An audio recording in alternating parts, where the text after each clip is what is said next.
Un premier point, un constat. On est effectivement dans une période où la technique peut énormément et où la collecte de données extrêmement intimes sur les personnes, mais aussi leur ascendance et leur descendance, je pense en particulier aux données génétiques qui ont des caractéristiques très spécifiques, pose des vraies questions, à la fois en termes, j'allais dire, de régulation économique, de régulation de la vie des personnes dans le régime actuel, et de risques majeurs à moyen terme. Et il y a des vrais questionnements à l'œuvre, parce qu'on voit se constituer, toujours pour des bonnes raisons, des bases de données dont le mésusage dans des temps plus troublés pourrait être absolument catastrophique et d'une ampleur qui ne peut pas être envisagée. Je donne un exemple récent, parce qu'en particulier c'est ce qui est débattu dans le cadre d'un projet de loi actuel, où est passé il y a 2 semaines un amendement qui autorisait, dans un fichier qui s'appelle le FNAEG, la recherche en parentèle. La recherche en parentèle, ça veut dire qu'on a un fichier qui était censé contenir les empreintes génétiques de criminels et délinquants pour prévenir la récidive, et qui est utilisé comme stock génétique pour aller piocher, pour savoir si finalement la trace qu'on trouve, c'est pas celle d'un cousin, d'un frère. C'est-à-dire qu'en fait, on se trouve incidemment par 2 lignes d'amendement, et puis avec les meilleures raisons du monde, il faut toujours attraper les affreux, dans le fait de considérer qu'on crée un fichier génétique qui va cibler près de, j'allais dire, les 2/3 ou presque les 3/4 de la population française, sans le dire. Donc, parce que la technique le peut. Et donc, on est face à ces masses de données qu'on collecte dans une problématique qui est que, on ne comprend pas toujours les implications à moyen et long terme que ça peut avoir. Et 2, donc il y a effectivement un besoin de régulation. Alors, il y a un outil, effectivement, Christian l'a rappelé, il y a le RGPD. Alors, les gens qui s'excitent autour du RGPD en disant « oulala, il faut être conforme », en général, c'est des gens qui, depuis 40 ans, violent la loi informatique et liberté. Parce que le RGPD, c'est une évolution et pas une révolution. Et dans la loi informatique et liberté, il y a en particulier, depuis déjà 40 ans, un encadrement de l'usage des données dites médicales, données de santé. Voilà, pour être clair, avec justement un régime d'autorisation qui était plutôt strict, et en particulier la capacité de corréler des bases de données faisait l'objet d'un encadrement important. Ce qu'acte le RGPD, c'est l'idée qu'effectivement, il faut aussi ouvrir un peu parce qu'on peut en tirer des bénéfices. Et on voit apparaître avec le SNDS des projets qui sont intéressants dans la mesure où le SNDS, c'est l'idée un peu comme il y avait le CASD pour les données statistiques, l'idée d'avoir une enclave sécurisée ou dans un cadre juridique et technique raisonnablement sécurisé, on puisse mener de la recherche pertinente sur de la donnée de santé et effectuer des corrélations. Il y a aussi cette annonce récente du hub de données de santé avec la même finalité, mais des contours juridiques encore pour le moment flous et qui posent question par rapport à la réalité du consentement des personnes. Parce qu'effectivement, il y a 2 visions qui s'affrontent. Il y a une vision, j'allais dire, des autorités de santé publique qui peuvent penser qu'ils ont un patrimoine de données qui est le leur, mais en fait, pour moi, en tant que personne intéressée au sort des données à caractère personnel, il ne faut pas oublier que non, cette vision elle est fausse. À chaque fois, ce sont des données à caractère personnel qui émanent des personnes, et ces personnes peuvent choisir ou non de les confier à des responsables de traitement pour que des traitements soient effectués dessus. Parce qu'il y a des gens qui n'ont pas envie de savoir qu'ils sont porteurs d'une anomalie génétique qui pourra 10 ans après les conduire à une dégénérescence neuromusculaire et autres. Il y a des gens qui, c'est la liberté des personnes. Et donc, il y a effectivement cet enjeu important de la liberté individuelle contre le bien-être collectif, ou l'idée du bien-être collectif, parce que là encore, il faut pouvoir mettre en perspective les choses. Donc, il y a une régulation, et maintenant, quand vous regardez à la fois le RGPD et la loi informatique et liberté, il y a un cadre qui est donc un cadre qui me semble raisonnablement protecteur des données à caractère personnel des individus, y compris dans le domaine de la santé. Il y a un certain nombre de pratiques qui sont effectivement pas nécessairement contrôlées. Je pense en particulier à tous ces Français qui donnent et qui envoient leur génome à 23andMe, alors que normalement ce genre de choses n'est pas autorisé par la loi française, et qui font en sorte que parfois maintenant le FBI les pioche dedans, et que donc dans le cadre de la guerre mondiale sur la biométrie, il y a des entités qui constituent des stocks d'informations biométriques sur l'intégralité de la population mondiale. On est dans des problématiques où clairement les cartes sont en train de se battre, et où il s'agira pour les régulateurs, parce que la CNIL n'est pas toute seule, maintenant au niveau européen, on a le Comité européen de la protection des données, et on a toutes les CNIL qui sont organisées derrière le CEPD, donc cet organisme, pour construire une doctrine homogène. On a une situation assez mouvante, avec des promesses, dont on espère qu'elles se réaliseront, et des dangers considérables qu'il faut amodier pour faire en sorte qu'on ne crée pas des outils dont le mésusage aurait une ampleur catastrophique jamais vue par le passé. Merci François.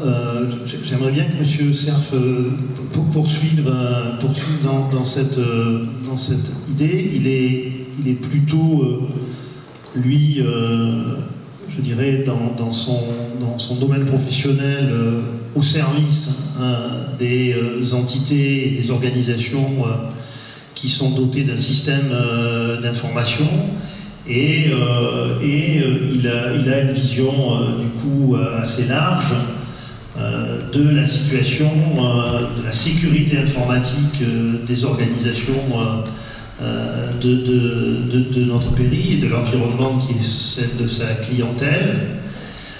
Et donc, je lui poserai la question qui est de savoir par rapport à son expérience, par rapport à son vécu sur la sécurité, l'état des lieux de la sécurité informatique aujourd'hui.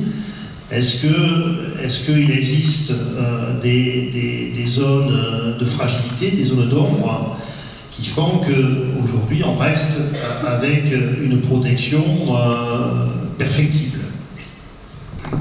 Pour compléter un peu ce qu'a dit le professeur Pellegrini, donc effectivement les gens peuvent être condamnés, puisque le premier hôpital qui a été condamné actuellement juste lié à la RGPD, c'est un hôpital de Lisbonne qui s'appelle le Barreiro Monteiro, qui autorisait à ses services administratifs à avoir accès aux dossiers des patients pour mieux les facturer.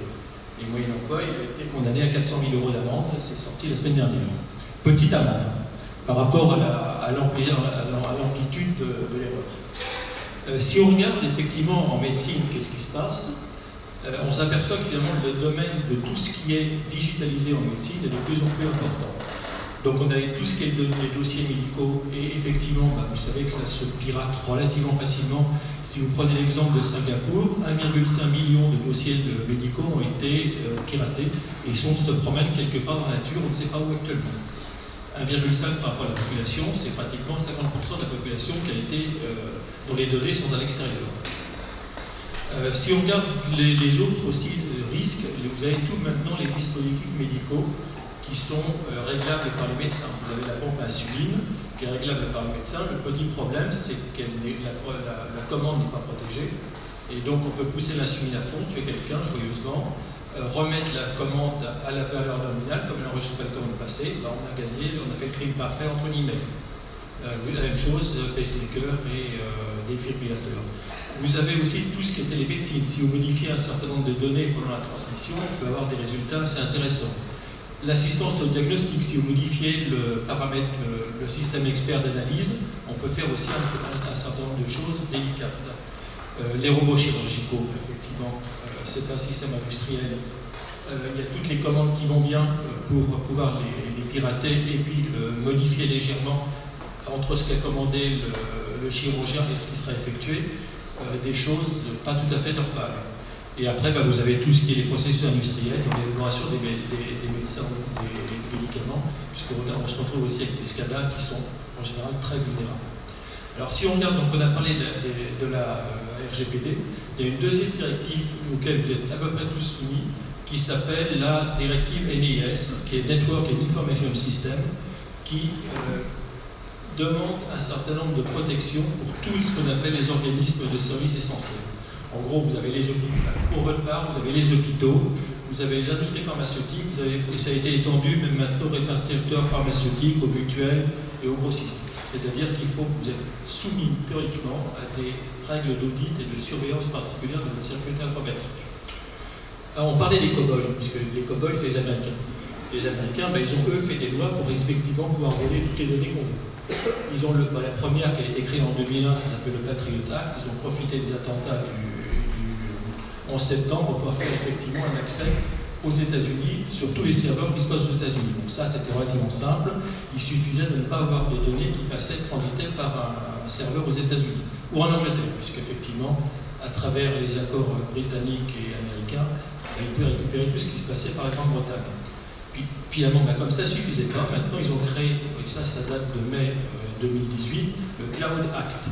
Le Cloud Act, c'est accès par les services officiels américains de toutes les données, quel que soit le lieu de stockage des données, donc y compris en Europe, c'est totalement en contradiction avec la RGPD, si les serveurs appartiennent aux sociétés américaines. C'est-à-dire que si vous stockez vos données sur un cloud Amazon en Europe, les sociétés américaines ont accès à vos données. Et donc, complètement, on est en contradiction avec les lois européennes. Alors, il faudrait que l'Europe, effectivement, se batte pour le...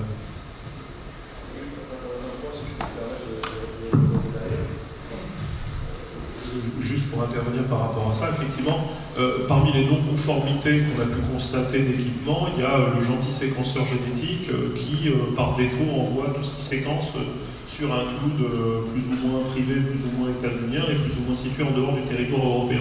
C'est-à-dire que ces équipements, par définition, sont non conformes. Voilà, c'est le genre de choses qu'il ne faut pas utiliser, c'est le genre de choses qu'il ne faut pas mettre en place. Mettre en place des chiffrements des données, des politiques industrielles raisonnables, ça c'est quelque chose qui est important parce que mettre en œuvre ces équipements-là qui exfiltrent des données sur des endroits où on sait qu'elles peuvent être pompées et où la politique sait les pomper, clairement ça met les praticiens qui utilisent ce genre d'équipement clairement en délicatesse vis-à-vis de la loi. Et parfois, ça peut aller très loin. Si tout le monde tape sur Word. Alors, si vous tapez sur Word, vous avez quelque part dedans ce qu'on appelle un correcteur orthographique. Le correcteur orthographique est relié à une base de données chez Microsoft aux États-Unis. C'est-à-dire que tout document qu'on tape et qu'on fait corriger par Word, effectivement, les données passent aux États-Unis aussi, quoi qu'on fasse. Et ça, c'est récent, ces pays-là s'en sont aperçus le premier. Donc tout le monde avait oublié qu'effectivement, que les bases de données de Word, elles sont aux États-Unis aussi. Petit détail. Voilà. Donc si vous voulez, ça c'est pour savoir. Donc, après, il va falloir faire à un moment donné, développer ce qu'on appelle une politique de sécurité. Et sur lequel nous on intervient aussi, puisque nous on travaille dans la plupart des hôpitaux de Bordeaux. On est au CHU de Bordeaux, on est à Dax, on est à Mont-de-Marsan, on est à Libourne, ou dans pas mal d'entreprises. C'est essayer de définir une politique de sécurité qui nous permet de travailler au mieux, parce que finalement, c'est comme la ligne Maginot, comme disait M. Filatro, il y a toujours les petits malins qui sont en avance. Alors, donc, l'idée, c'est de détecter le plus tôt possible les petits malins. Alors, d'abord, qui se rendent le plus difficilement possible. Donc, on essaye de boucher les trous les plus grossiers. Et après, on a des systèmes experts qui permettent de détecter les attaques réussies, c'est-à-dire le virus ou l'attaque qui n'était pas encore connue, par des détections, alors soit parce qu'il a des effets particuliers, il va essayer de transmettre des données à l'extérieur par des ports qui s'ouvrent, soit par le fait qu'il va transmettre des datas, et donc effectivement on détectera une augmentation de flux de data. Donc c'est des systèmes que nous on met en place qui permettent, si vous voulez, de détecter le plus vite possible et pas en attendant des mois ou des années que quelqu'un a pris une partie du contrôle de votre système. À ce stade de l'échange, là, sans rentrer dans des conclusions apocalyptiques, de la manière dont vous présentez les choses les uns les autres, on pourrait dire que on est comme dans une cale dans un bateau, on colmate, mais la porosité subsiste. Et voilà, la porosité subsiste, et de toute façon, il est vain d'imaginer qu'on ait une sécurisation fiable au regard de ce que vous exprimez, monsieur le chef. C'est ça. Quelle que soit la qualité de vos prestations au niveau de la sécurité informatique des systèmes préexistants, vous n'êtes pas en mesure, mais c'est pas évidemment, il n'y a aucun reproche personnel par rapport à ça, nous ne sommes pas en mesure aujourd'hui de pouvoir garantir l'absence de porosité. Disons qu'après, il faut réfléchir sur ce qu'on fait l'analyse de risque et quels sont les risques et quels sont les éléments qu'on peut le faire. Sur lesquels, si vous prenez par exemple le système médical anglais, il s'est fait attaquer par un cryptovirus, c'est-à-dire qu'ils ont rentré un système qui a crypté toutes les données des malades. Ils ont été obligés de payer une rançon en Bitcoin parce qu'ils avaient perdu tous les dossiers médicaux. Donc là, il vaut mieux, c'est des choses qu'il faut essayer d'éviter quand même. Et ils ont eu la chance que finalement ils étaient sur des hackers gentils, c'est-à-dire qu'ils ont effectivement donné la clé de déchiffrement a posteriori. Parce qu'il y a deux hackers, une fois qu'il avait rendu, si l'argent il l'a touché, il n'a pas forcément besoin de la clé de décryptage après. On parle du système de santé anglais, ils ont subi une autre attaque de gens moins gentils, mais qui ne sont pas forcément considérés comme des attaquants. C'est Google qui a fait un partenariat avec le système de santé anglais via sa société DeepMind qui a été rachetée, qui finalement a réussi à se procurer 1,5 million de dossiers de patients anglais. Et là, ils les ont pas rendus, ils se sont demandé leur place. Je voudrais rebondir sur cette métaphore du Far West et sur la ruée vers l'or sur la data. L'or, on savait à peu près bien à quoi ça allait servir. Si on se repose la question justement une seconde de finalement pourquoi tout le monde se rue vers ces data, je pense que c'est important de bien se rendre compte que s'il y a autant de gens qui veulent ces data, c'est qu'à priori ça sert à deux grandes typologies de choses. La première, c'est à mieux vous cibler, vous contrôler, vous regarder les choses. Et globalement, c'est dans un objectif économique, donc ça va être soit vous vendre de la pub en général, soit dans le cadre de la santé, adapter votre contrat d'assurance.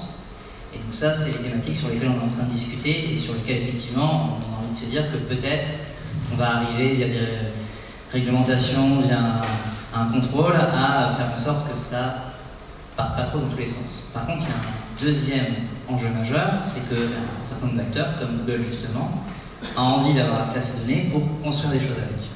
C'est-à-dire entraîner les algorithmes et construire des systèmes experts, c'était le mot effectivement qu'on utilisait avant, mais maintenant ça va être des algorithmes pour mieux vous soigner. Et là, le danger, il est réel parce qu'une fois que les données elles sont parties, vous pouvez toujours mettre en place de nouvelles réglementations. Les 1,5 million de dossiers de patients, et il y a plein d'autres exemples, qui sont partis chez Google, ils sont chez eux à tout jamais, ils peuvent s'en servir, puissance de calcul à l'appui, puissance économique à l'appui, pour développer les meilleurs algorithmes.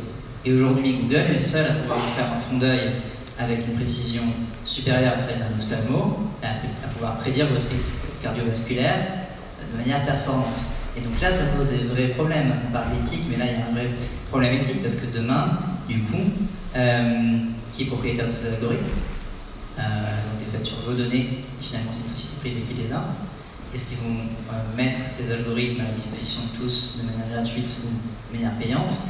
Donc il ne faut vraiment pas oublier qu'il y a ces deux enjeux de contrôle et d'accès en permanence et de vous cibler, et sur lesquels on peut avoir un continuum de législation qui peut avoir un effet, et ce problème de construction sur lequel on prend vraiment beaucoup de retard en Europe, construction des algorithmes. Et il y a encore, à mon avis, un combat. Si tu veux bien, on reviendra tout à l'heure sur la médecine algorithmique. J'ai juste une petite parabole à vous raconter sur justement l'exploitation des données. C'est ce qu'on appelle la parabole des deux cochons. Vous avez deux cochons qui sont dans une porcherie moderne, tout à fait belle. Ils ont de la musique, ils ont de la climatisation, ils sont heureux comme nous, et on leur sert des très bons repas. Ils disent, oh, c'est fantastique là. À la limite, c'est comme dans Internet, tout est gratuit. Puis il y en a un qui se dit un peu plus intelligent que l'autre, il dit je me demande ce qu'ils vont nous demander en retour. Bien, merci. Monsieur Lemoine, vous vouliez réagir? Oui, je voulais revenir au problème de départ que vous posiez, et effectivement, l'attitude qu'on peut avoir, on a l'impression qu'on peut avoir deux attitudes possibles, c'est soit on s'abrite derrière le principe de précaution qui a subi une attaque en règle tout à l'heure. Mettez votre micro un peu plus, je suis pas sûr qu'on vous entende très bien. Vous m'entendez là ou pas? Donc oui, soit on on s'abrite derrière le principe de précaution qu'a subi, je disais, une attaque en règle ce matin, en se disant, face à ce type de danger, il faut tout interdire.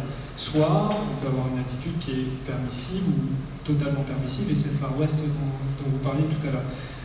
Et manifestement, je pense que tout le monde va se dire, il va falloir trouver un entre-deux, on ne peut pas être ni dans un excès ni dans l'autre, il y a un gisement d'innovation, de progrès, d'espoir dans l'utilisation de ces données, c'est évident, et en même temps, il y a aussi des dangers, etc. Et souvent, le discours s'arrête là, en se disant, on va bien trouver quelque chose entre les deux, mais on ne sait pas bien quoi. Donc et ça reste très flou.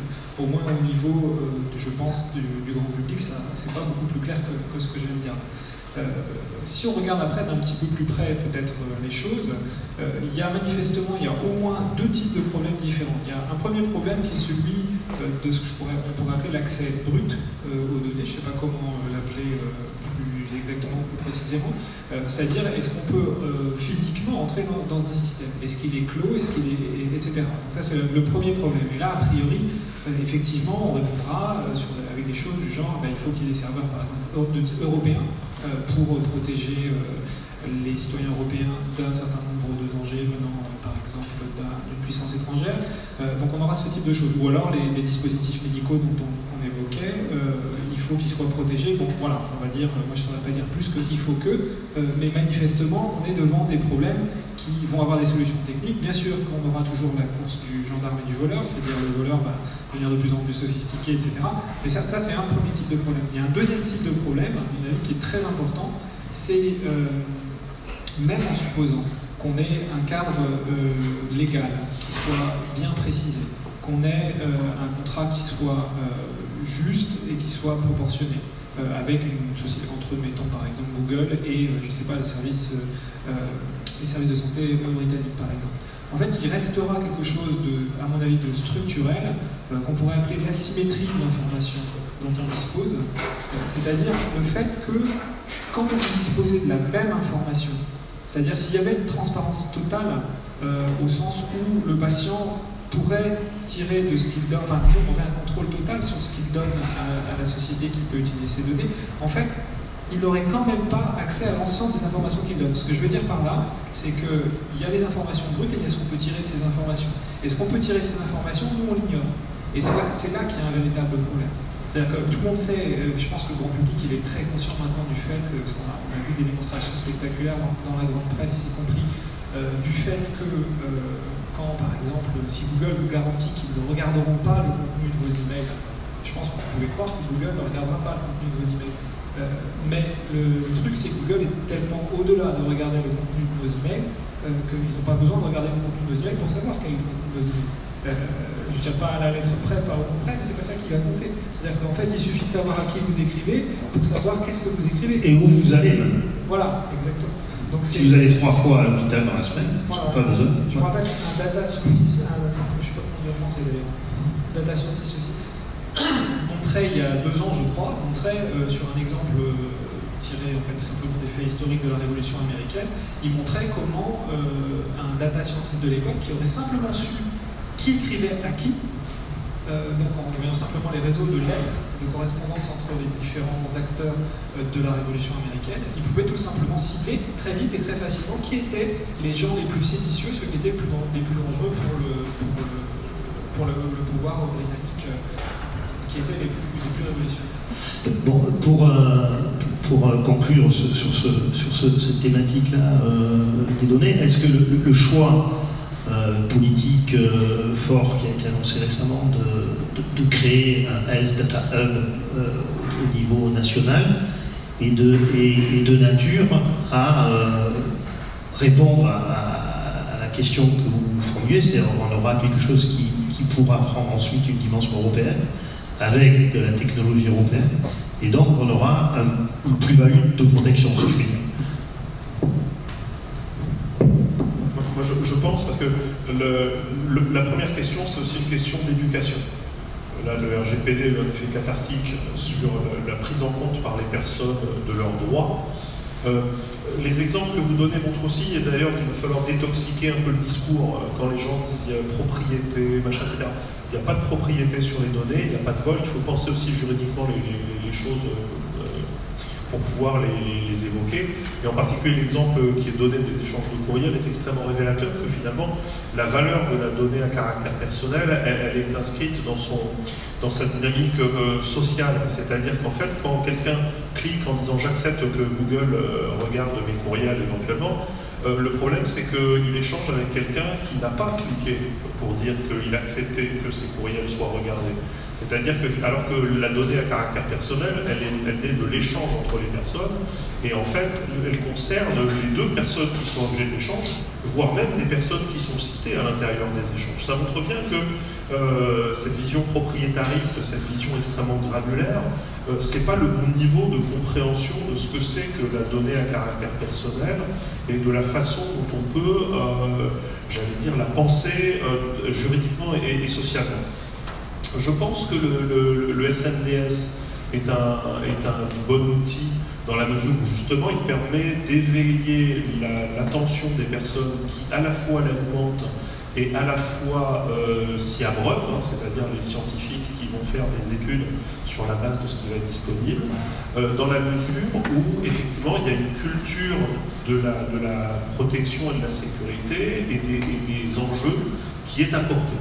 Le Health Data Hub, c'est une vision un peu supérieure, en agrégeant des sources de données, en permettant de cataloguer les sources de données auprès desquelles on va pouvoir créer ces appariements dans des environnements fermés.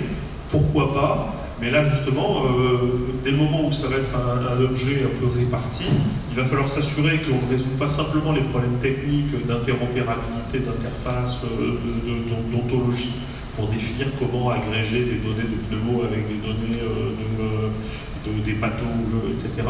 Mais de comprendre comment chacun des acteurs de la chaîne va, j'allais dire, s'impliquer dans la protection des données dont il est le gardien. Et je ne dis pas le propriétaire de bien pris, le gardien, parce qu'effectivement, les données de santé, elles émanent des patients, et ce sont les patients qui en ont le contrôle ultime. Donc il y a cette culture à construire. Et cette culture, effectivement, il faut la construire en faisant en sorte de ne pas étouffer l'innovation, de ne pas étouffer la créativité, mais en l'encadrant dans des bornes qui font qu'on évitera les grandes catastrophes qui ont été évoquées précédemment. Donc pour moi, ce sont des éléments qui vont dans la bonne direction. On pourra toujours reprocher que le contrôle est trop strict et que l'herbe est plus verte ailleurs. Au temps long de l'histoire, je pense que le principe de précaution n'est pas encore mort et que surtout il ne faut pas qu'il meure. Ton intervention m'amène à me recentrer un peu dans la position du patient et une position légitimement éthique du patient consisterait à dire je suis porteur d'une maladie rare, suffisamment rare pour que voilà, elle reste discrète, et donc j'ai une préoccupation de protection. Et cette ambivalence aussi, c'est celle que je suis conscient, j'ai une responsabilité sociale, je suis conscient d'avoir une maladie rare, et il me paraît important de partager mes données, ne serait-ce que pour l'avancée de la connaissance médicale, ne serait-ce que pour des motifs de recherche. Et donc je suis un peu sur cette ligne de crête, moi patient, avec le souci de protéger ce qui peut être l'élément de ma vie privée, d'avoir une maladie rare, et de ce qui peut être conscient que je suis un acteur utile dans la progression médicale. Je peux avoir le même sujet en étant du genre féminin, en ayant eu 2 interruptions volontaires de grossesse, 2 dépressions, et que je veux que la santé mentale avance dans la prise en charge de la dépression, de situations comme la mienne. Donc on est quand même beaucoup sur des lignes de crête qui se résument dans cette ambivalence, je répète, protection, partage. Voilà. Est-ce qu'on est capable de pouvoir assurer ça? La question, c'est toujours partage avec qui? Et ça nous ramène à l'un des piliers de la loi informatique et liberté, qui est la notion de finalité. C'est-à-dire qu'on consent à un usage pour une finalité ou une catégorie de finalité particulière. Et je pense que dans la création d'un système d'information moderne, on va dire moderne, de gestion des données de santé, la question de pouvoir revenir vers la personne avec tous les mécanismes de protection de l'identité, qui permettent d'aller vers le patient en lui disant écoutez, vous avez concédé l'usage de vos données dans telle catégorie de finalité. Nous allons mener une nouvelle étude. nous aimerions solliciter votre accord pour pouvoir avoir l'accès à vos données dans le cadre de cette autre finalité, c'est ce qui sera le plus respectueux. Et vous voyez que cette partie que tout le monde, parmi les praticiens de santé, considère comme étant chiant, une perte de temps, ça coûte de l'argent, et c'est vrai. Si on automatise ce travail de plomberie du consentement, en fournissant des outils qui permettent une véritable interaction et, comme tu le dis, une participation active du patient et une décision active du patient au processus de recherche, je pense que tout le monde aura gagné et qu'on est dans un jeu à somme positive. Et effectivement, ce n'est pas le super traitement algorithmique high-tech de la mort qui tue, etc. C'est de la bête plomberie, c'est du génie logiciel de bas étage. N'empêche, si on ne fait pas ça collectivement et s'il n'y a pas un travail de fond qui est mené par la communauté scientifique médicale autour de comment on définit le schéma d'interaction et de partage de la donnée de façon sécurisée, tout ce réseau-là, alors on perd du temps, on perd de la valeur. Mais si on a ça, alors effectivement, dessus, on peut construire des outils de recherche extrêmement puissants et réellement impliquer le patient. Avec justement cette notion de, là, dans ce cadre-là, j'accepte, dans cet autre cadre-là, je n'accepte pas, mais peut-être que d'autres accepteront, et on respecte le choix individuel de chacun. Sachant, comme je l'ai dit, qu'en particulier, comme tu cites le problème des maladies rares, et en général un support génétique, alors le problème c'est que quand on confie ces données, on confie aussi celle de sa descendance et de son ascendance. Et le choix n'est pas enfin il n'est pas... Moi depuis effectivement... J'ajoute une deuxième situation à celle que vous évoquiez, le patient avec une maladie rare. Prenons au contraire un patient avec une maladie extrêmement commune, le cancer, et la question de savoir quel droit il a sur mettons simplement le séquençage de sa tumeur.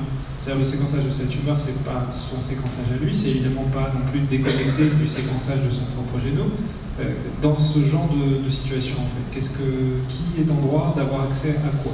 Et qui est en droit de contrôler et de retenir l'information?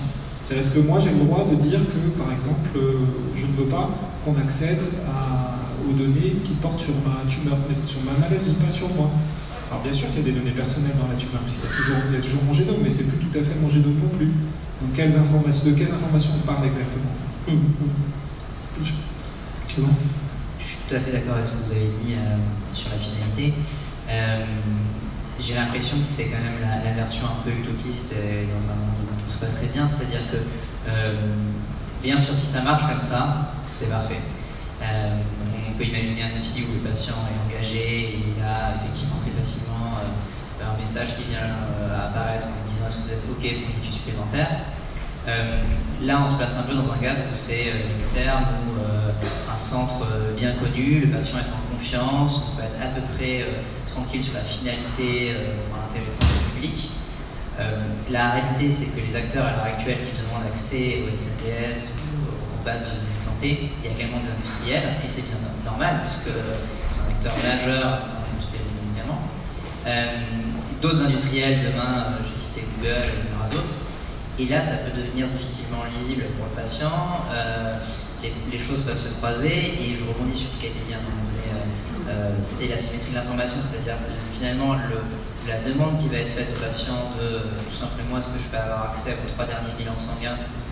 Peut-être que lui se dit, allez, après tout, il n'y a pas grand-chose, il va dans les paquettes un peu basses, sans se rendre compte que finalement, derrière ça, il y a un marqueur très important, sans se rendre compte. Honnêtement, ce débat il revient très souvent, finalement, sur la ligne de crête entre partage, parce que je pense qu'une grande partie de la population a envie de partager ces données pour un peu de recherche. Franchement, si on demande, et surtout dans la salle, les gens ont envie, et la crainte qui est vraiment fondée. On retourne toujours le problème dans tous les sens. Moi, j'ai une vision un peu, entre guillemets, fataliste, c'est-à-dire que malheureusement, je ne pense pas qu'en l'état des moyens humains, de ce que c'est que finalement un système complexe à mettre en place, on arrivera à avoir un système qui soit 100% safe et secure. Ce ne sera pas possible. Et que si on veut que la science avance et que collectivement on soit en meilleure santé, il faudra le faire en acceptant une part de risque très importante. Parce que je suis d'accord qu'il y a des choses à faire, je suis d'accord que sur papier il y a tout pour les faire. L'expérience me fait dire que ce ne sera pas faisable de le faire à 100% pour sécuriser les patients, parce que c'est juste impossible de construire des systèmes complexes et aussi complexes sans fuite et sans problème dans le système. Quelque part, tu es dans la position qui a été exprimée dans le précédent atelier, où le principe d'innovation prime sur le principe de précaution. C'est ma conclusion personnelle, mais... Non, mais je reformule, c'est bien ce que tu veux dire. C'est bien ce que tu veux dire. Mais c'est personnel.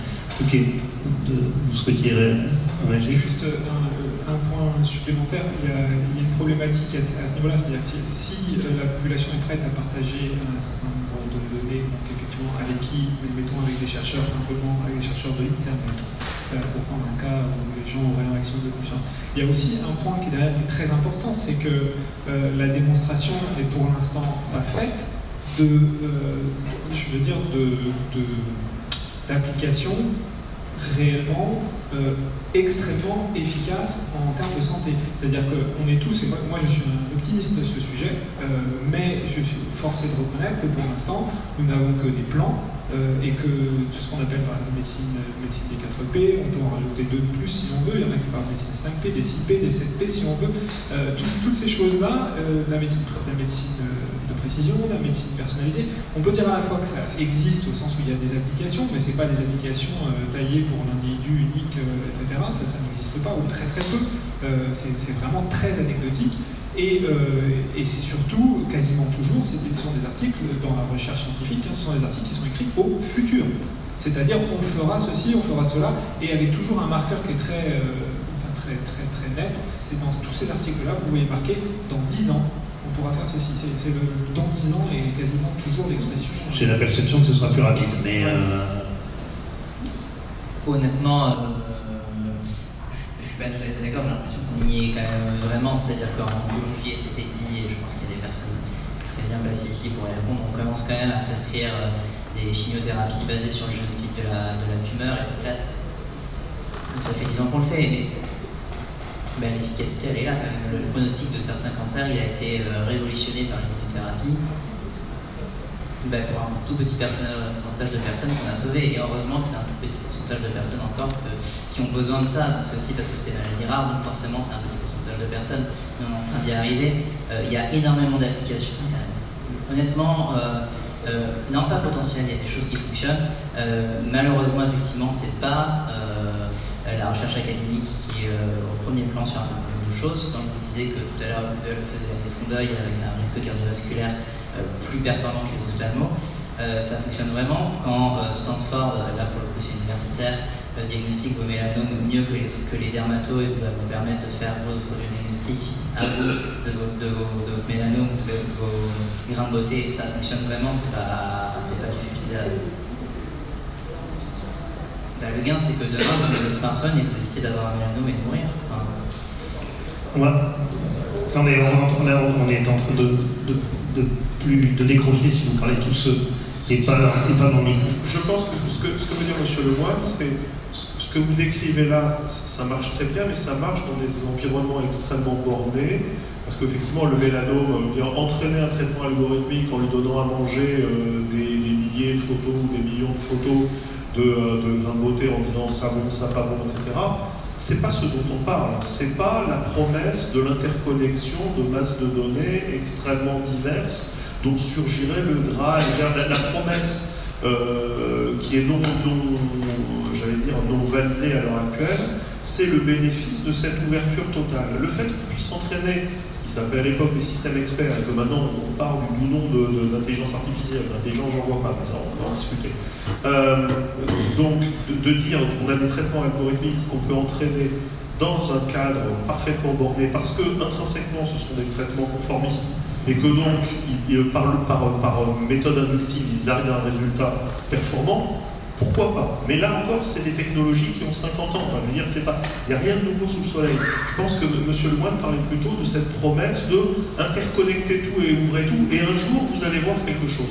C'est plutôt cette promesse-là dont je pense qu'elle est en question, et effectivement, qui ramène au fait que voyons voir ce qu'on peut obtenir dans un environnement, j'allais dire, contrôlé, avant d'ouvrir en grand et de se dire, finalement, on n'a pas la promesse, mais les risques sont avérés. Et sur ce plan-là, donc effectivement, je ne veux pas avoir l'impression de donner une vision angéliste, Mais quand on donne une trajectoire de conformité, quand on dit la conformité c'est ça, que des gens disent bah non je m'en fous, de toute façon moi je fais de l'innovation, etc. La conformité ça a un coût. Avec le RGPD encore plus, au-delà même du fait que les données des patients peuvent repartir en nature, la non-conformité va avoir un coût. Moi j'avertis les gens de mon rôle, attention, le coût de la non-conformité, ça va pouvoir vous secouer un peu si jamais vous jouez à ce jeu-là. Voilà. Et donc c'est très intéressant à mon avis de s'engager dans des démarches de construction des outils dont je parle, qui, bien sûr, le risque zéro n'existe pas. C'est pour ça qu'on est tous là, c'est pour ça qu'on accepte le risque, mais on accepte un risque mesuré, on n'accepte pas un risque démesuré face à une promesse non mesurable. On va changer un petit peu de focale. On va revenir sur, je l'avais dit tout à l'heure, on va revenir sur la médecine algorithmique et un sujet un peu différent qui est celui de la fiabilité des algorithmes et donc de l'évaluation des algorithmes. Je crois, parce que c'est un vrai problème aussi de responsabilité et donc d'éthique. Parce que les algorithmes, c'est comme tout produit, ça peut servir à être vendu et l'erreur de conception d'un algorithme qui est dans un système d'aide à la décision, le patient peut en être victime dans la mesure où le médecin va entériner le système d'aide à la décision qui aura eu un biais. Et donc là, il y a plusieurs questions. C'est comment aujourd'hui on évalue les algorithmes et est-ce qu'on va se doter d'un système qui va permettre une évaluation et donc une sorte de marquage CE de l'algorithme. Donc c'est du coup parce que c'est un dispositif médical. Et puis le deuxième sujet, c'est quel est le responsable. Alors, et puis ensuite, vas-y. En France et en plan entière, il y a une super société qui s'appelle Cardiologs, qui fait la lecture automatique de CG, donc le tracé pour le cœur. Ils ont entraîné des algorithmes de deep learning qui par définition ne s'auditent pas parce que vous n'allez pas, c'est extrêmement complexe et ça n'a pas de sens. Ça s'audite, mais c'est-à-dire que ça n'a pas de sens d'aller regarder les poids des réseaux de neurones pour dire qu'ils sont des nouvelles. La procédure, le résultat, je vais y venir. Donc ils ont fait à la fois FDA et ANSM, et donc ils ont montré, comme dans des essais cliniques, comme pour des médicaments, qu'ils étaient fiables et qu'ils avaient un taux de sensibilité ou de spécificité pour la détection de certaines pathologies aussi performantes ou même plus performantes que des cardiologues. Et donc ça, c'est des procédures qui sont classiques, qui ne sont pas réinventées, qu'on faisait déjà dans les dispositifs médicaux comme les médicaments, et qui permettent déjà de tester le résultat de l'algorithme. Et après, il y a un deuxième bloc, bien sûr, c'est de dire qu'à tout instant, vous avez des tests entre guillemets de non-régression, des choses pour montrer que votre médicament, entre guillemets, fabriqué, ça reste le même. Vous avez également des contraintes pour prouver que vous avez la même qualité de production et également qu'il n'y a pas quelqu'un qui, dans la nuit, est entré dans votre usine pour en changer la composition. Et dans un algorithme, c'est un petit peu pareil. Vous êtes obligé de montrer que, à la fois, peut-être que vous allez apporter des changements, mais il ne va pas régresser, et que, pareil, un piratrus ne peut pas arriver dans la nuit et complètement le changer, ce qui ferait que ça changerait les ECG et que ça dirait que tout le monde va bien alors que les gens vont mourir. Donc c'est la même chose, donc en fait on s'inspire de méthodes qui existent déjà. C'est pas trivial. Il y a une part de risque, mais en santé, il y en a en permanence. C'est-à-dire qu'on a parlé des médicaments, des dispositifs médicaux, on est déjà sur des systèmes qui devaient bien sûr avoir un très très haut niveau de fiabilité, mais qui n'étaient jamais 100%. Sur les algorithmes, c'est la même chose. Et donc si c'est fait par des gens qui sont sérieux et qui appliquent les mêmes procédures qu'on a appliquées toujours en santé, il n'y a pas de raison qu'on n'arrive pas à certifier un haut niveau de résultat à certains algorithmes. Merci. Oui. Peut-être que je veux dire aussi, ça veut dire quand même que les données, il faut qu'on soit sûr des données d'entrée. Que les données d'entrée, ce qui vient du labo, n'aient pas été altérées à un moment donné. Alors, oui et non. Oui, idéalement oui, mais une fois que vous avez passé le stade de faire l'essai clinique qui va aller le faire versus des cardiologues sur l'arbre des données représentatives, a priori, les données que vous avez utilisées en entrée, on s'en fiche. Ah, celle du malade donné, bien sûr. Mais là c'est la même chose que sur effectivement sur la. C'est la même chose sans algorithme. En entrée, partout sur la chaîne, c'est la même chose, bien sûr, il faut sécuriser. Oui, je vais essayer de répondre en faisant un peu d'éducation par rapport au gloubi-boulga médiatique du terme algorithme qui n'a pas de sens. En fait, quand on considère les objets qui sont en jeu, il y a l'algorithme. L'algorithme, c'est l'objet mathématique qui est comment obtenir c'est un calcul, c'est la description d'un calcul qui dit comment obtenir un résultat à partir de données d'entrée. C'est un objet abstrait. Alors quand les gens me parlent d'éthique des algorithmes, je leur dis c'est comme l'algorithme du théorème de Pythagore. Je ne veux pas l'intérêt. Après, ces algorithmes, il y a des gens qu'on appelle des développeurs qui vont les écrire sous forme de logiciels. Et entre le logiciel et l'algorithme, il peut y avoir des bugs. C'est une première source d'erreur. Déjà, l'algorithme peut être foireux, mais ensuite, on peut introduire des bugs dans le logiciel. Et puis ensuite, ce logiciel, à un moment donné, quelqu'un prend la décision de le mettre en œuvre dans un contexte donné, et ça devient un responsable de traitement. Ça devient un traitement de données à caractère personnel, majoritairement dans le cadre de la santé, et on a un responsable de traitement. Vous voyez que les responsabilités juridiques de chacun sont différentes. Et puis il y a effectivement la question que pour le même traitement, en fonction des données d'entrée qu'on lui donne, on peut avoir un résultat différent. Et alors l'étude des biais à l'intérieur des traitements, c'est un délice. Je garde cette étude états-unienne extrêmement pertinente pour vous évoquer le sujet. C'est donc, ils ont utilisé, c'était le système d'IBM, il me semble que c'était Watson, et c'était des gens en pneumo qui se disaient, tiens, il y a le problème des maladies nosocomiales, en plus en pneumo, il y a plein de saloperies multirésistantes qui se développent, donc il faut absolument faire sortir les gens le plus vite possible. Est-ce qu'on ne peut pas dire au grand oracle informatique, lui demander de savoir quelles sont les personnes, en fonction de leur profil de dossier, à faire sortir le plus vite possible en ambulatoire, parce qu'il y aura le risque de complications le moins élevé, et le risque donc nosocomial diminuant. On donne à manger à la sainte machine les dossiers des gens, et le traitement dit, oui, effectivement, moi ce que je vous dis, c'est qu'il faut que les personnes qui soient déclarées comme asthmatiques sortent le plus vite possible. Et là, heureusement qu'il y a des toubibs qui ont regardé le truc et qui ont dit, mais c'est n'importe quoi. Pourquoi ? Parce qu'effectivement, l'asthme, c'est une indication de complications gravissimes pendant le bilan pneumologique. Et en fait, ce qui se passait, c'était que dans cet hôpital, ils avaient intégré le risque de l'asthme de façon préalable, c'est-à-dire que dès qu'un patient était diagnostiqué, c'est-à-dire identifié comme asthmatique dans le bilan de rentrée à l'hôpital, ils le mettaient automatiquement en soins intensifs. Et de fait, la personne développait le moins de complications parce qu'elle était dès le début suivie de façon différenciée. Ça montre qu'alimenter un traitement algorithmique avec des données dont on ne comprend pas les biais, ça donne au final des décisions, mais parce qu'il n'y a pas d'intelligence, je le répète, il faut déconstruire tout le vocabulaire qui est utilisé dans ce domaine, c'est du marketing pur. Il y a des décisions qui sont au final fatales. Ce que je veux dire par là, c'est que vous voyez que le même traitement, utilisé avec des jeux de données différents, peut donner des résultats conformes ou non conformes. Donc un traitement, on ne peut pas le certifier, puisque de toute façon, ça dépendra de la qualité des données d'entrée. Et donc, effectivement, la vraie question, c'est quel niveau de confiance peut-on accorder à un traitement algorithmique en fonction des différentes étapes de sa conception, de sa mise en œuvre, et des jeux de données qui auront servi à l'entraîner. Et la question de la qualité des données et de l'auditabilité, elle se pose. C'est-à-dire qu'effectivement, il faut vérifier, il y a deux écueils quand on utilise des traitements algorithmiques, c'est le surapprentissage et le sous-apprentissage. En gros, ça revient à dire que soit le machin, il va entre les bleus et les rouges, tracer une ligne qui va être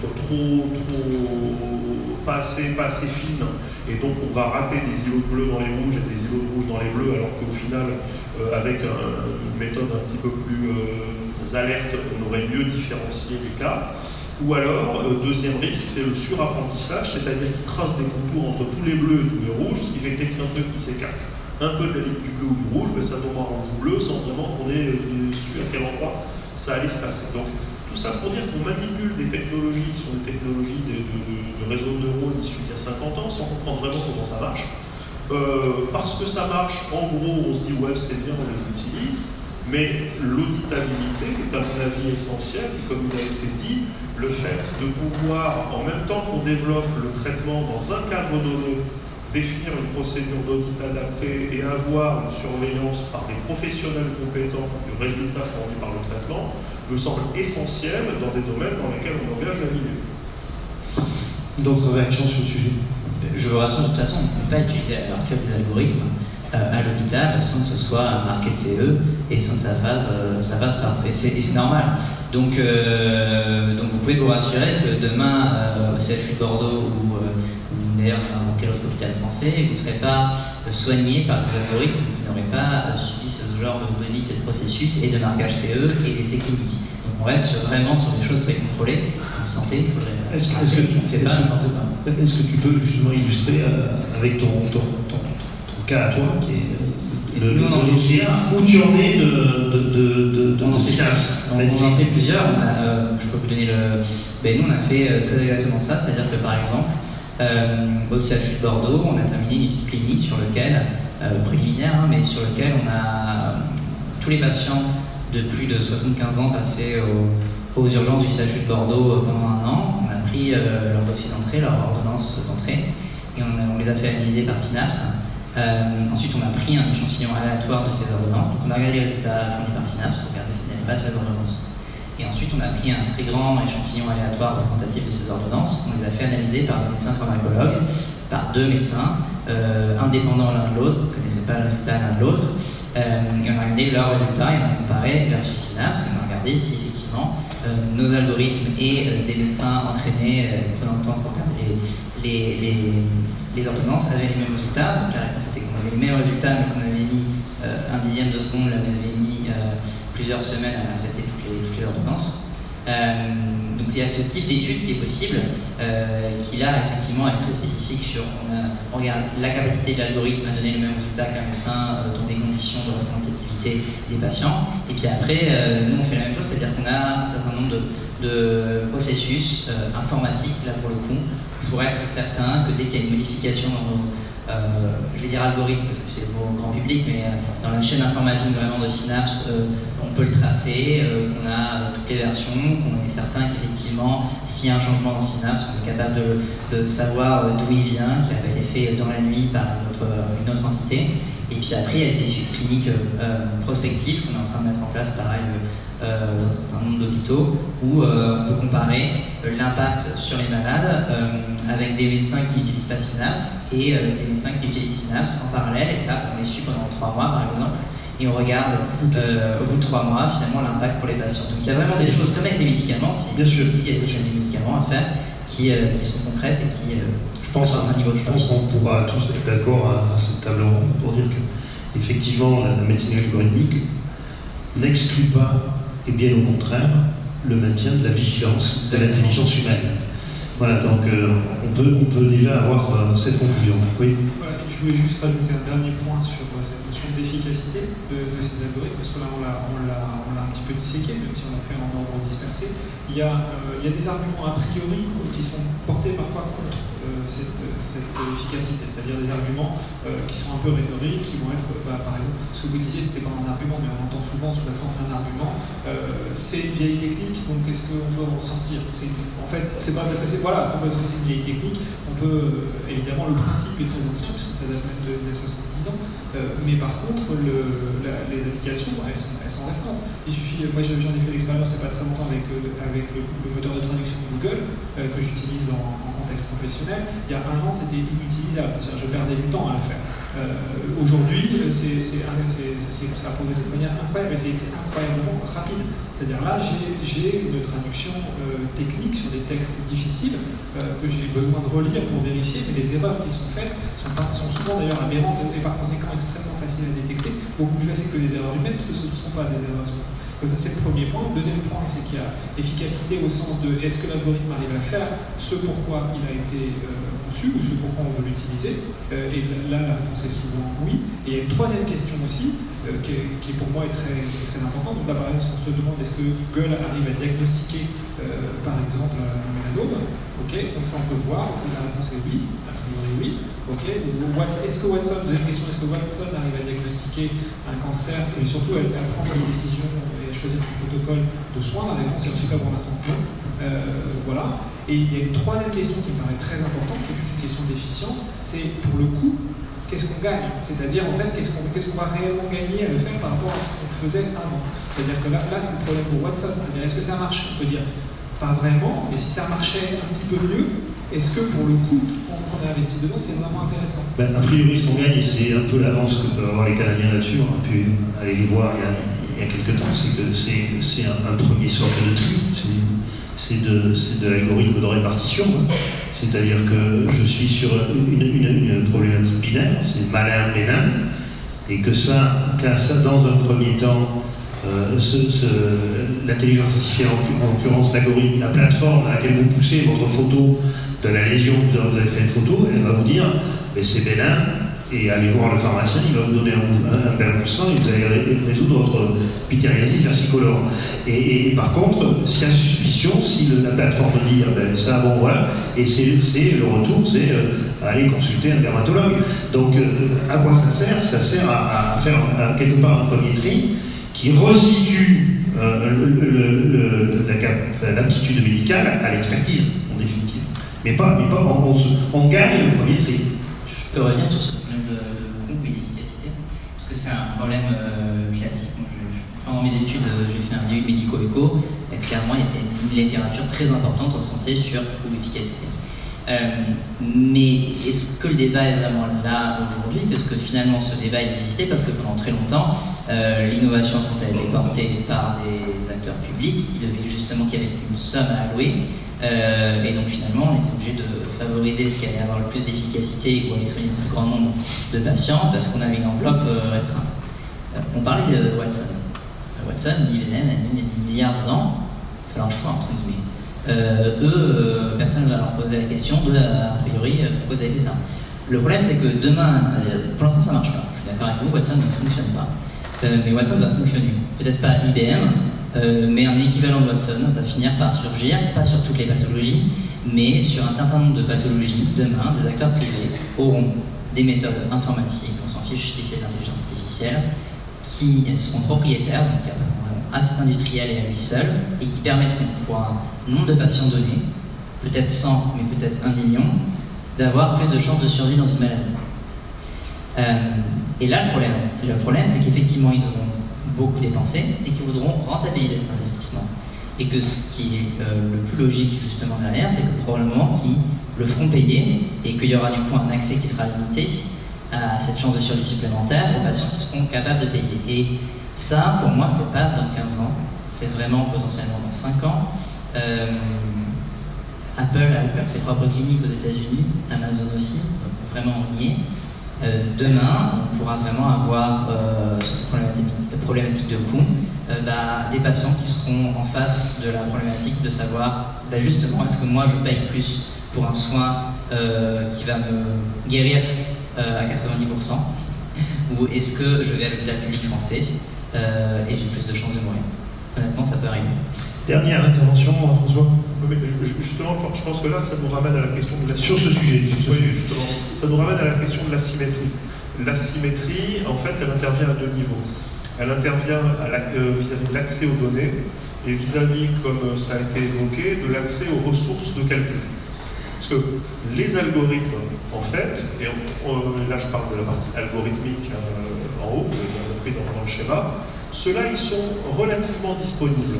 Et en particulier, on voit des gens comme Sistran, qui était l'un des leaders de la traduction automatique, qui a ouvert même ses algorithmes en open source en disant l'algorithme avec une nom de master comme le réécrire en 2 mois, c'est pas là où est la valeur elle est dans mes données qualifiées, dans mes données étiquetées. Et donc, en fait, il y a 2 gisements d'asymétrie.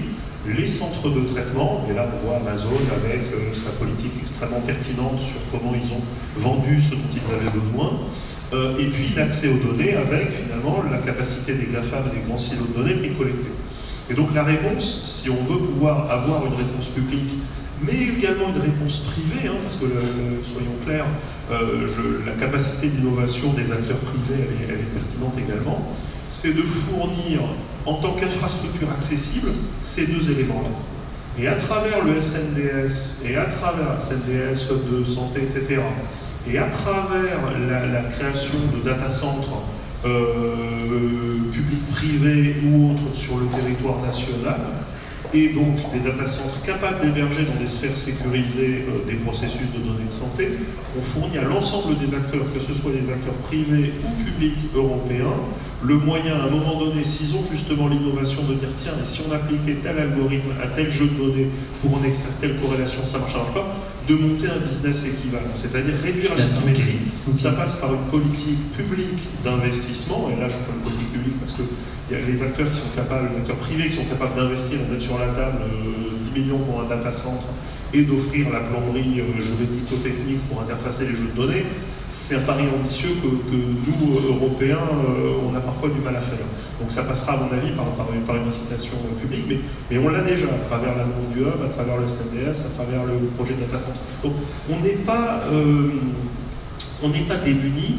Le seul problème, c'est qu'il faut être capable d'identifier effectivement les menaces, d'identifier la vision stratégique et la trajectoire qui permet d'arriver à fournir des services équivalents, parce qu'on est dans la fourniture de services à notre communauté d'innovateurs et d'investisseurs, et leur fournir ces services pour effectivement pouvoir lutter à armes égales sur le territoire, en préservant, et là j'y reviens quand même, parce que c'est mon rôle avec la voix du régulateur, en préservant la protection des personnes comme valeur fondamentale du traitement des données qui est rendu.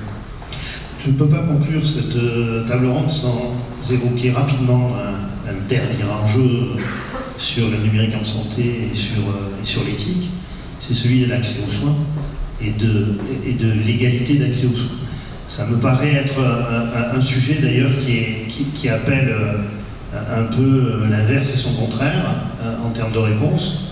On est aujourd'hui persuadé que le numérique en santé, par les outils de télémédecine, sont de nature à lisser les inégalités territoriales d'accès aux soins dans un contexte que tout le monde connaît bien, de ce que d'ailleurs les ARS appellent maintenant, avec par un euphémisme intéressant, qui est les zones sous-denses. Donc j'aime bien ce terme de zone sous-dense, qui veut bien dire ce que ça veut dire, et le fait que nous avons des populations qui ont besoin d'un circuit court, comme peut être le e-commerce et le circuit court, et qui ont besoin de circuits courts en médecine, et que la télémédecine aujourd'hui est de nature à leur apporter ce circuit court. Et donc ça, c'est un aspect positif sur le plan éthique par rapport à l'organisation qui est mise en place avec les outils numériques. Et évidemment, il y a là aussi cette vision de Dr Jekyll et Mr Hyde. Il y a cet aspect positif que je viens de décrire, mais il y a évidemment l'aspect plus préoccupant de rajouter en définitive une couche de complexité à des populations qui sont déjà fragilisées, qui sont déjà dans la précarité et qui, pour des raisons qu'on peut tous imaginer, diverses et variées, ne pourront pas avoir accès à ces organisations fondées sur des outils numériques et qu'on va un peu plus désocialiser, je vais dire, et écarter d'un schéma d'organisation qui va être prédominant par rapport à l'usage des outils numériques. Donc une vision quelque part très contrastée et avec la crainte de se retrouver peut-être avec un sujet socialement conflictuel tel que je viens de l'écrire. Est-ce que ça suscite des réflexions de votre part ou on s'en sert de conclusion?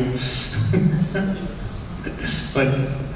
Très rapidement, une notion qui est très classique en philosophie politique, en particulier, une notion proposée par un économiste, Amartya Sen, la notion de capacité. L'idée étant qu'il y a, d'un côté, il y a les droits de principe qu'on peut avoir, par exemple l'égalité d'accès aux soins, c'est un droit de principe, on a tous accès en principe aux mêmes soins, et puis il y a ce que Amartya Sen appelle une capacité, c'est-à-dire une possibilité réelle, c'est-à-dire la vraie capacité qu'a un individu, dans la situation dans laquelle il se trouve, d'accéder à ce principe. Par exemple, ici on est dans une salle qui est extrêmement jolie, tout le monde en a profité toute la journée. Quel pourcentage de la population bordelaise a déjà accédé à cette salle, alors qu'en principe tout le monde devrait pouvoir y accéder? Je pense que personne dira il y a quelqu'un qui est exclu, tu ne pourras jamais venir ici à une conférence, etc. Dans les faits, combien de personnes peuvent accéder à cette salle? Et c'est ça le problème, c'est-à-dire que la discussion elle se situe au niveau de l'utilisation d'un droit qu'on peut avoir. Et quand on augmente la sophistication par exemple du système de santé, on va de facto éliminer un certain nombre de personnes qui étaient encore rattrapées par les cheveux et qui étaient encore dans le système de santé. On les élimine de fait, et donc on augmente le nombre de personnes qui restent en marge du système de santé. Ce qui est donc un vrai problème. Bien, on a quelques temps pour laisser la salle réagir et poser des questions.